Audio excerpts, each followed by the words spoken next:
Assalamualaikum warahmatullahi wabarakatuh. Saudaraku, bahagia kita masih diizinkan oleh Allah memasuki bulan Ramadan. Ramadan adalah bulan yang penuh taufik, rahmah, hidayah, berkah, dan maghfirah Allah. Sungguh sayang kalau kita menangi memasuki bulan Ramadan ini tetapi kita tidak mendapatkan apa-apa. Oleh karena itu, saudaraku, mumpung masih diberi waktu, mari kita berusaha keras agar di dalam bulan Ramadan ini atau sejak bulan Ramadan ini kita bisa mendapatkan taufik, rahmah, hidayah, barokah, dan ampunan Allah sebanyak mungkin. Apa amalannya? Minimal ada 5 hal ibadah khusus yang perlu dimaksimalkan sejak bulan Ramadan. Yang pertama adalah sholat. Kenapa saudara? Sebab sholat itu berfungsi untuk memuja-muji Allah, mendekat kepada Allah, berserah diri kepada Allah, memohon kepada Allah. Dalam sholat kita bersumpah memperkuat iman. Iyyaka na'budu wa iyyaka nasta'in. Hanya kepadamu ya Allah aku menyembah, dan hanya padamu ya Allah aku mohon pertolongan. Dalam sholat kita juga merengek-rengek kepada Allah. Ihdinas siratal mustaqim. Ya Allah, tunjukilah kami jalan yang lurus. Nah, lewat sumpah dan doa ini iman kita akan meningkat kepada Allah, akan dapat pahala banyak dari Allah, dan akan mendapat hidayah dari Allah. Sehingga orang yang mendapat hidayah dari Allah, segala langkahnya, ucapannya, pemikirannya, keputusannya selalu tepat, selalu hebat, selalu tepat guna. Sehingga insya Allah sukses, selamat, dan terhormat. Itu kaitannya dengan manfaat sholat yang perlu kita genjot, kita raih. Nah, satu hal lagi, kenapa sholat kita perlu tingkatkan kualitasnya dan perbanyak jumlahnya? Karena Rasul telah memberikan peringatan kepada kita. Awwalu ma yuhasabu bihi 'abdun fi yaumil qiyamah as-shalah. Fa idza saluhat saluhat syairul amali wa idza fasadat fasadat syairul amali. Amal yang pertama kali akan dihisab bagi seorang hamba pada hari kiamat adalah sholatnya. Apabila sholatnya bagus, maka baguslah seluruh amalnya. Apabila sholatnya rusak, maka rusaklah seluruh amalnya. Saudaraku, di jagat ini kita banyak beramal soleh, ribuan, bahkan mungkin jutaan jumlahnya dan macam-macamnya. Tapi yang pertama kali akan dihisab oleh Allah adalah sholat. Maka tidak ada pilihan lain. Mari sejak Ramadan kali ini kita meningkatkan kualitas sholat dan jumlah sholat. Sholat wajib yang 5 waktu kita dukung dengan sholat rawatibnya sebelum dan sesudah sholat. Kemudian sholat fajar, sholat syuruk, sholat duha, dan sholat tahajud. Sholat-sholat sunnah itu kita laksanakan untuk menyempurnakan sholat wajibnya. Setidaknya di dalam memperbagi sholat adalah kita berusaha sholat tepat waktu dan berjamaah. Sesibuk apapun, mari kita menyematkan dan mengutamakan sholat dan usahakan sholatnya berjamaah. Saudaraku, yang kedua, di bulan Ramadan ini, mari kita banyak berinteraksi dengan Al-Quran. Semboyannya adalah, mari kita membaca Al-Quran setiap hari, walaupun hanya 1 ayat. Tetapi disertai dengan membaca maknanya, syukur membaca tafsirnya. Sehingga kita mendapatkan pahala membaca Al-Quran, kita akan mendapatkan pengetahuan isi Al-Quran, dan kita akan termotivasi melaksanakan isi Al-Quran karena kita tahu isi Al-Quran itu seperti apa. Dengan demikian, tadarus Quran kita akan berdampak sistemik. Di samping kita dapat pahala yang akan dipetik di akhirat nanti, juga kita akan mengadakan perubahan-perubahan kualitas hidup kita. Kita menjadi semangat, kita menjadi tawakal, kita menjadi optimis, kita jadi pemberani, dan kita bisa memilah dan memilih mana yang benar, mana yang salah, mana yang halal, mana yang haram, mana yang perlu, mana yang tidak, mana yang tepat, mana yang sia-sia. Kita akan menjadi orang yang arif bijaksana. Mengapa kita perlu membaca Al-Quran setiap hari walaupun satu ayat?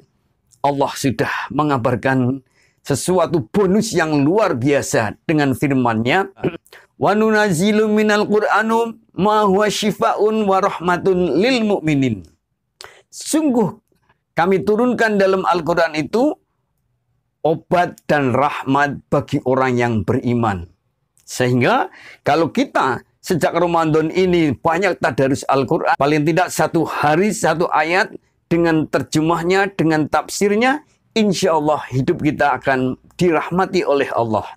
Orang yang dirahmati oleh Allah, insya Allah segala keinginannya tercapai, segala hajatnya terwujud, segala cita-citanya sampai, segala masalahnya akan diberi solusi oleh Allah. Dan hidupnya menjadi tentram, terhormat, matinya husnul khotimah, insya Allah masuk surga. Saudaraku yang saya cintai karena Allah, amalan yang ketiga sejak bulan Ramadan ini, mari kita banyak berdoa kepada Allah. Karena apa? Nabi Muhammad bersabda bahwa di dalam bulan Ramadan ini Allah setiap hari membebaskan manusia dari neraka dan mengabulkan doa orang yang berpuasa. Saudaraku yang saya cintai karena Allah, maka marilah kita berdoa sebanyak-banyaknya di dalam bulan Ramadan ini. Doa dengan bahasa apapun silahkan, asal di luar sholat. Di dalam sholat kita memang harus berdoa sesuai dengan ketentuan yang ada. Tapi di luar sholat kita bisa berdoa dengan bahasa Indonesia, dengan bahasa daerah, dengan bahasa asing. Monggo. Allah akan mengabulkan doa orang yang berpuasa. Eman-eman kalau kita tidak berdoa. Eman-eman kalau kita terlalu sedikit berdoa di bulan Ramadan ini. Saudaraku yang saya cintai karena Allah. Yang keempat, selama atau sejak Ramadan ini, mari kita memperbanyak infak. Kita memperbanyak sedekah. Kenapa? Pertama, bahwa orang-orang yang sudah meninggal dunia itu menangis sambat kepada Allah, ya Allah, kenapa kematianku dipercepat? Aku ingin kembali ke dunia untuk bisa bersedekah. Saudaraku, pertanyaan kita adalah, kenapa si mayit ingin kembali ke dunia untuk bersedekah? Kok tidak misalnya ingin berhaji, ingin umroh lagi, ingin membangun gedung yang mewah misalnya. Tapi yang ditangisi oleh jenazah adalah kepingin bersedekah. Kenapa? Karena ternyata si mayit-mayit itu, jenazah-jenazah itu, orang yang sudah di alam kubur sana, merasakan betapa pentingnya pahala bersedekah mengalir begitu deras. Contoh saudaraku, kalau kita berniat memberikan jajan sajalah, apalagi makanan kepada seseorang, diniati untuk membantu ibadah dia, maka makanan itu, minuman itu dinikmati oleh kawan kita juru melakukan ibadah yang berbagai rupa, sholat, mengaji, tadarus, kerja bakti, bekerja, mencari nafkah, dan sebagainya. Mereka dapat pahala, kita pun yang atas izin Allah ditunjuk oleh Allah mensuplai energi kepada mereka lewat sedekah kita ikut dapat pahalanya. Masya Allah. Apalagi di bulan Ramadan ini, kalau kita memberi makan untuk berbuka puasa seseorang, pahalanya kita mendapatkan sebanyak orang yang berpuasa tersebut. Itulah pentingnya, mari selama Ramadan, minimal selama Ramadan, syukur bagi seterusnya, kita memperbanyak infak, memperbanyak sedekah.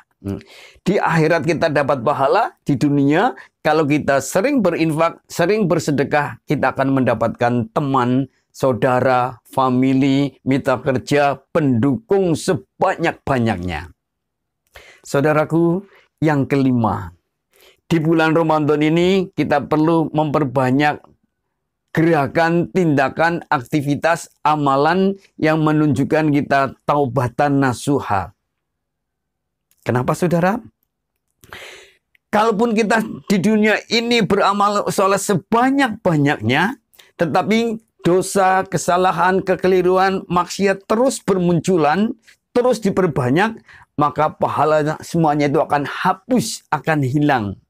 Oleh karenanya, seiring dengan kita banyak beramal soleh, tekun beribadah, perlu ada perimbangan diikuti dengan tindakan-tindakan amalan taubatan nasuha.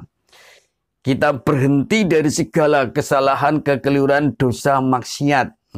Perlahan tapi pasti kita mengurangi hal-hal yang mengundang dan mengandung dosa. Kita niatkan untuk taubatan nasuha. Malu atas kesalahan yang telah berlalu.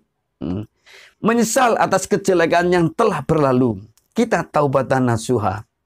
Kata Allah dalam surat At-Tahrim ayat 8, Bismillahirrahmanirrahim. Ya ayyuhalladzina amanu tubu ilallahi taubatan nasuha. Asa rabbukum ayyukaffira ankum sayiatikum wa yudkhilkum jannat. Wahai orang-orang yang beriman, bertobatlah kepada Allah dengan taubat yang semurni-murninya. Mudah-mudahan Tuhan kamu akan menghapus kesalahan-kesalahanmu dan memasukkan kamu ke dalam surga. Saudaraku, demikianlah 5 ibadah pokok, amalan utama yang perlu kita lakukan sejak Ramadan. Memperbaiki sholat tepat waktu, berjamaah. Yang kedua, banyak membaca Al-Quran dan terjemahnya. Yang ketiga, banyak berdoa. Yang keempat, banyak berinfak dan bersedekah. Dan yang kelima, lakukanlah aktivitas gerakan taubatan nasuha. Semoga Allah memberikan taufik, rahmah, hidayah kepada kita sekeluarga dan kepada keturunan kita sekeluarga, sehingga kita bahagia dunia akhirat, sehat walafiat, dan insya Allah kita reuni di surga. Bantu klik, share, komen, dan berikan like kepada video-video dakwah. Assalamualaikum warahmatullahi wabarakatuh.